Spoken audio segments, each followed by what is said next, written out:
You're about to watch one of the most influential thinkers of the 21st century, the man who virtually founded the personal development and self-help industry, and in the process transformed our understanding of the human mind. His name is Richard Bandler. As the co-creator of neuro-linguistic programming, or NLP, he's improved the lives of millions across the world through his seminars and self-help products.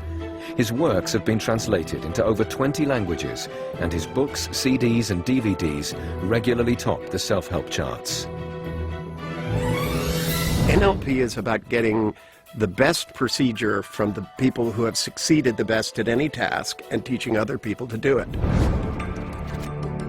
It's about having lessons that tell you how to design the inside of your head just like you would design the inside of a room. Dr. Bandler personally trained to NLP Master Trainer level the internationally acclaimed lifestyle guru Paul McKenna. And motivational powerhouse Anthony Robbins freely acknowledges that NLP has influenced his own work. I think the tools I've created are evolutionary in nature. We've never had a way to think about how we think. Being trained primarily as a physicist taught me to think in terms of how things work in systems. I used to design compiler systems, and that technology of teaching machines to do what humans did got me the idea that we could teach humans to do what other humans did by looking at the process, not the content.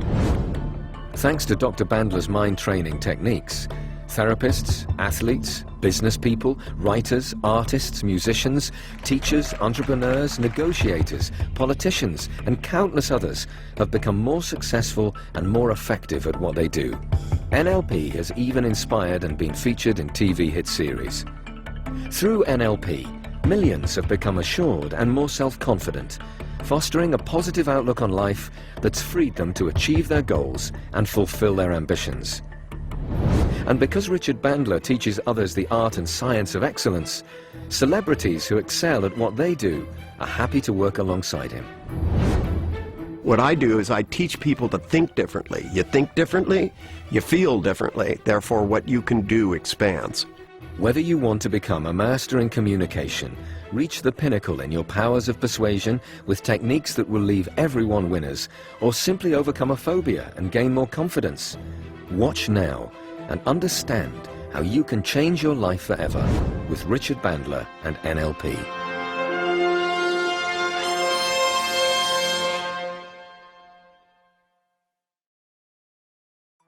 Celebrity chef Aldo Zilli has been running successful restaurants in London's West End for over 30 years. It's a far cry from his humble beginnings growing up on a farm in Abruzzo in Italy, and he has his mother to thank for his love of cooking. My mum was always cooking for 10 people every day because there was 9 children and a husband. So I suppose I was with her, I was the youngest, so I was always with her cooking and helping her. And she did influence me, I suppose, a lot because at the age of 8 I was making pasta, at the age of 12 I was making stews, at the age of 13 I was working for a fishmonger, which I got paid in fish, so I'd cook fish every night.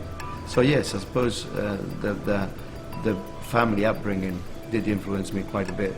I realized I wanted to be a chef quite later on, actually, probably at the age of 21, 22, because at the beginning I didn't really want to be a chef, because I didn't want to be in the kitchen, because I love people, and I wanted to be outside. I wanted to be a concierge in hotels. I wanted to learn languages. And that was my first ambition in life. And then I started cooking because traveling the world, to be honest, you know, if you're a chef, you can, even if you don't speak the language. And that was my ambition, to travel the world. So I started working in a kitchen in Italy, and then my mum taught me, you know, a lot of things about cooking. And then I realized that I could do this for a living. Getting the chance of opening my first restaurant at the age of 26 in those days in this country, where Italian ingredients were very limited, and I had to cook with what I had. And opening my first restaurant was a very big chance that I took, but I had nothing, so I couldn't lose it, nothing. So it wasn't that bad, but it was a huge turning point in a sense that I was in business all of a sudden. Today, Richard Bandler is on his way to meet Aldo. By questioning and observing him, he will uncover what has made him a successful chef. Hi, I'm Richard Bandler, I'm Aldo Zilli. and I'm here today to see if we can find out what makes you such a talented person. I'm not a psychologist, I'm not an archaeologist, and I'm not a voyeur either. I'm not really interested in how people develop their difficulties. What I'm interested in is how you neurologically learn to think differently, how the brain recodes and produces different behavior. My work is based on the structure of our neurology and our neurochemistry. And so I'm only interested in the future. I'm interested in where people want to go. My job is to go and find really bright, creative people who are the best at what they do, and get from their mind both the conscious and the unconscious portions of what makes them an exceptional human being. Whereas a psychologist wants to find out what's wrong with you, my job is to find out what's right with people, to find out how they become successful at what they do, and how they stay motivated, and how they're creative. And obviously you're one of those people. Mm-hmm. See, a lot of people go, gee, I wish I could be like so-and-so and own a restaurant. At some point in time, you did something in your mind that told you that you could do this, and in fact you could do it better than other people, that this could be a vocation. At the age of 26, I was working in a restaurant, and the owner decided to retire, and he said, would you be interested in renting my restaurant off me while I just go and play golf? And that was a big turning point, because I thought I could do a lot better than he was doing. Okay, and now when you thought that, did you actually, inside your mind, make a picture of you being in a restaurant, having it be different and being successful? The picture in my mind was of being the boss. I was always dreaming of being the boss. So were you being the boss in the same restaurant, or were you being the boss in a restaurant that was even better than the one you worked in? I was being the boss in the same restaurant, but I made it better. For some reason, that restaurant turned into a celebrity magnet. It turned into a very, very successful Italian restaurant in London. And when you design something that you're going to cook, how do you make up something new to cook for the restaurant? Where does that come from? Where is the seed of the creativity in your brain? Do you start with a smell or a taste, or do you decide what it's going to look like? Or Colors first. Colors. That's interesting. People eat with their eyes. People eat with their eyes. So I always think art, colors, how I'm going to put it together on a plate, what it's going to end up looking like. When I write books, it's exactly the same. And then I go for the ingredients that are available at the time of the year. The first thing I put on the menu, I'll never forget this, was the Italian flag colors. Mm-hmm. You know, so I put a tricolore on the menu, which is avocado, tomato, and mozzarella. That's great. And that was my first thing I ever put on the menu in my first restaurant. And you laid them out in a row like the flag? I laid them out properly with a little bit of basil dressing, and people loved it, and it's still on the menu now. After 30 years. Obviously that was one that worked down there. Yeah. Don't mess with success, that's what I always say. No, don't fix it if it's not broken. I think I'm getting a little bit of the gist of what you have to offer people, and part of the process that I use to find out how I'm extracting somebody's talent is to see if I can instill a little of that in other people. So I've brought some catering students here with me. There are people that probably in their mind wish they could become you. And both you and I know that's probably not the best thing, that you can't really become somebody else, but you can learn from their talent.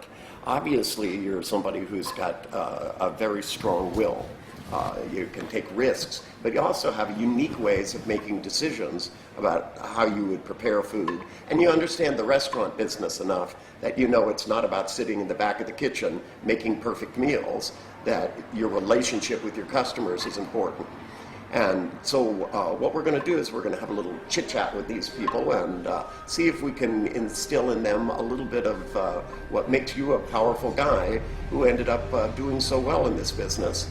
And hopefully if we get a little bit of that in the front and the back of their mind, they'll stand a better chance of someday maybe we'll be eating in their restaurants. A group of catering students hungry to learn have come along to the restaurant. With Richard's help, they hope to walk away with an insight into how to be a success in their own cooking careers.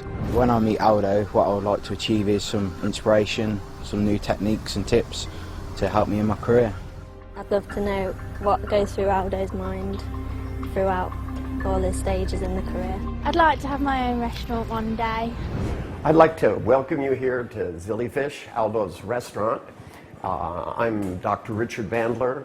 I'm hoping today that we'll be able to learn from Aldo so that maybe you can become inspired to be as successful as he has. Obviously, if you're aspiring young chefs and you look at somebody that's successful, you can maybe learn a little bit from them. And so we're going to go into the kitchen, and Aldo's going to show you how to cook something and give maybe one of you a chance to try and do the same kind of thing, and it'll give me a chance to watch and maybe learn a little bit about how he designs and does the things that he does. So let's stop now, and we'll go into the kitchen and watch Aldo in action. So follow me. Basically, what we're going to do today is I'm going to show you just a few secrets about how to deal with pasta, fresh pasta, instead of dealing with dried pasta. That's where the secret is to have fantastic seasonal ingredients to start with, and then the cooking becomes easy. All right, so start with a non-stick, very good pan. Okay, always remember to invest in good equipment. Knives, fantastic set of knives you need. Okay, and always keep them really, really, really sharp. Really sharp. In the kitchen, it's safer to have sharp knives than it is to have blunt ones. Right, so we got extra virgin olive oil. Okay, not virgin, not sunflower. Fantastic ingredient, extra virgin olive oil. I'm going to make a fresh sauce to go with my wonderful fresh spaghetti. So we've got some garlic here, which we're going to chop, and we're going to put it in. Okay, we're going to flavor that oil. Just flavor the oil, and then what you do is you take the big bits out, because you already flavored the oil. As soon as the oil comes up to boiling point, the garlic's flavored. All right, so we got some asparagus, English asparagus in season at the moment. Really, really fantastic. A few cherry tomatoes. Of course, tomato is not a vegetable, it's tomatoes. Fruit. Well done. And a couple of these wonderful anchovies. This is my base for my sauce. We got some fresh basil, but we're not going to put these ingredients in now, because we don't want to wilt them. We're going to leave them until the end. This is to flavor our food. Okay, so this is going to go in the end, which doesn't take a lot of cooking. Okay, so now we've got a hot boiling water there. We need some salt to put into the water, and we got fresh spaghetti instead of having dried ones. Okay, so these are fresh. Therefore, you put them in the water, and 3 minutes they're cooked. That's all they need. And make sure you keep them al dente when you cook them. Okay. A little bit more extra virgin olive oil here. So simplicity in the kitchen, Italian kitchen, is very important. We let the ingredients do all the cooking for us, because keeping it simple, you'll end up with a great food. Okay, we're going to drain the spaghetti, and then what we're going to do is we're going to put them in the sauce. Okay, we finish the cooking of the pasta inside this sauce. Don't make a sauce and then serve the pasta and then put the sauce on top, because the pasta won't have any flavor whatsoever. So we need to, now for this pasta, to absorb all our flavors, okay? So smoked ricotta cheese from sheep. So it's a sheep cheese, and it's a ricotta. Ricotta means cooked twice. Ricotta in Italian means it's been cooked twice, okay? And it's smoked. So that is going to give you all the flavor you need for this wonderful dish. All you need is to melt the cheese, okay? You don't need to cook that cheese. Just melt it and warm it inside that sauce. Then we're going to finish it with my spinach and basil, some extra virgin olive oil. Okay, because you finish off things with extra virgin olive oil, it's absolutely wonderful.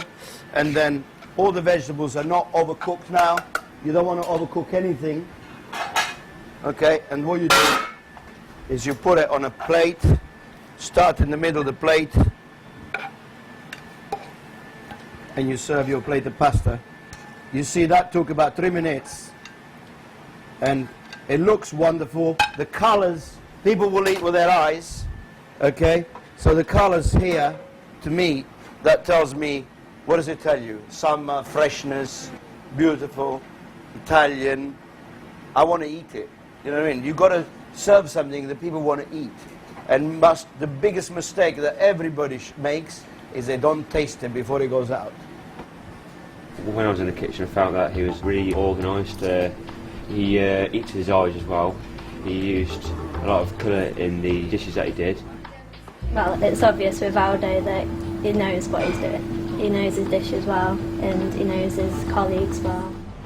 I would advise a young person who wants to have a career in my business not to do it for the wrong reason, not to do it for celebrity. Just be prepared to do a lot of hard work. We are constantly having to select what we'll pay attention to, what we'll do, and to time load things. That, you know, if you're at home and you have to do you have to feed your kids, right? You set a time to do it. It's called scheduling. But, you know, there has to be a bigger goal. If you want to start up business at home and you're going to be self-initiated, you have to look into the future. You have to make what you're seeing in the future compelling, which means you have to be able to adjust your fantasy of where you're going to be so it's so strong you feel it in every fiber of your soul. Now that Aldo has finished cooking, one of the keen students gets the chance to recreate the same dish under Aldo's watchful eye. You must be careful that you don't leave the garlic and the chili to burn, so put everything else in there. I was trying to tell them, you know, you need to make bigger pictures to feel stronger about them. When they go home tonight, when they're least expecting it, they're going to look at their pictures and go, my pictures are too small. Okay, he's doing a good job, this guy. He's a very quick learner. You can put the pasta in. I think that watching, you know, a master at work should inspire you. The ease with which he made something wonderful, how quickly he made it. He didn't use nasty ingredients. He just, you know, if they watch that and they look at the environments and the buildings he has, and they were in 2 restaurants, it should inspire them.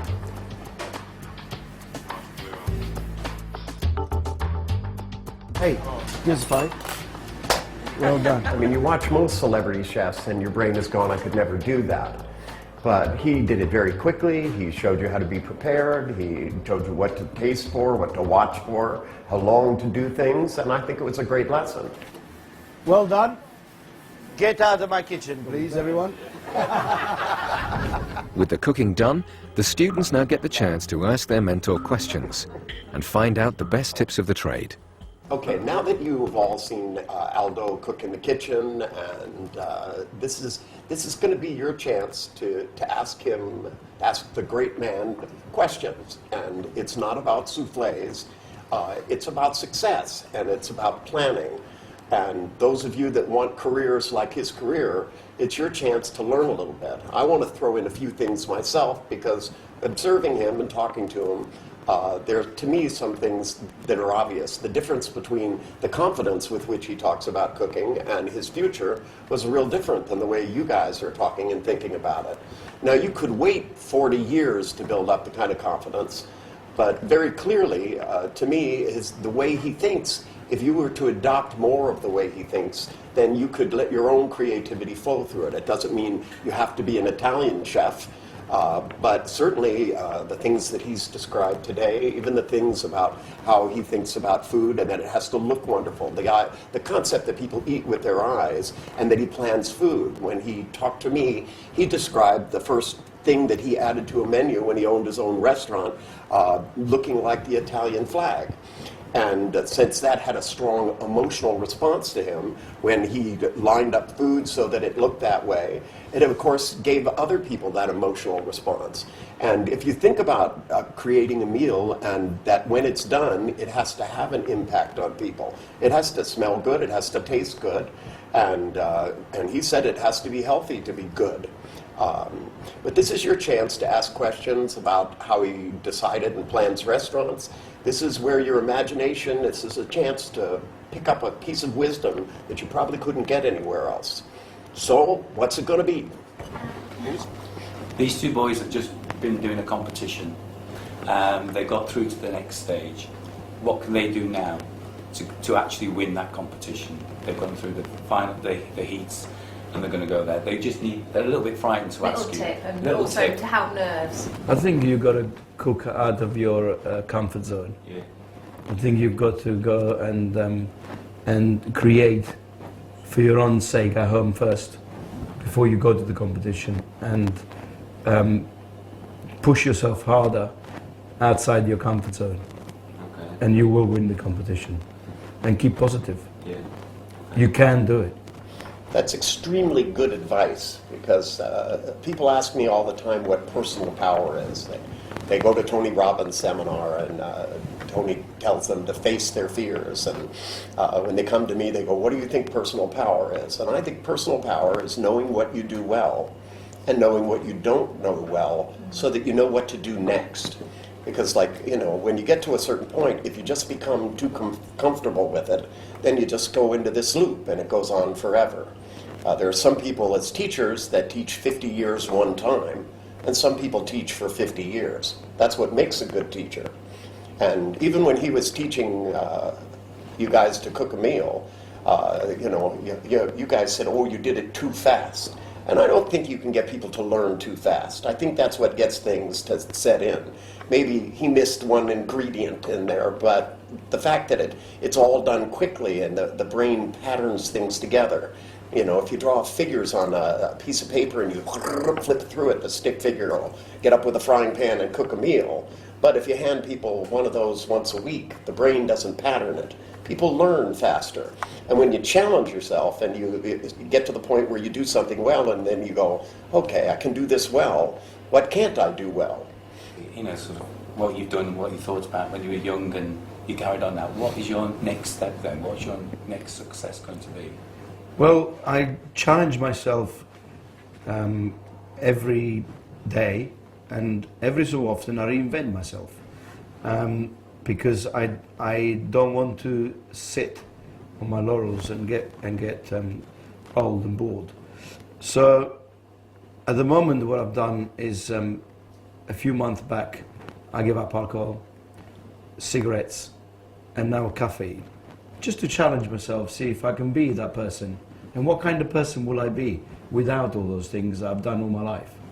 So I've discovered a new me now, and the way I'm going is my future is towards cooking great, healthy food for people to appreciate and staying green.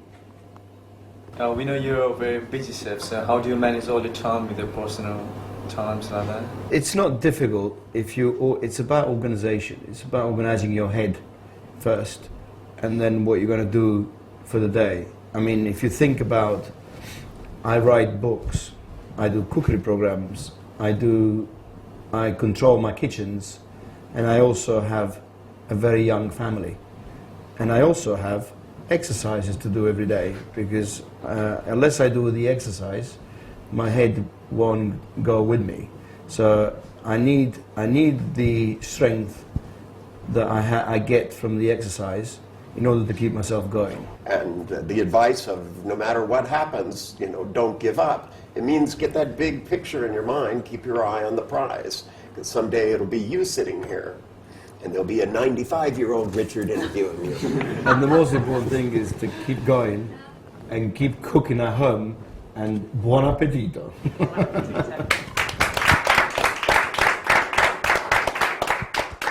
What I'll take away from this experience with Richard and Aldo is obviously build your career up as you go along. You might not have nothing at the start, but you can always, you've got the passion and the enthusiasm, you can always get there.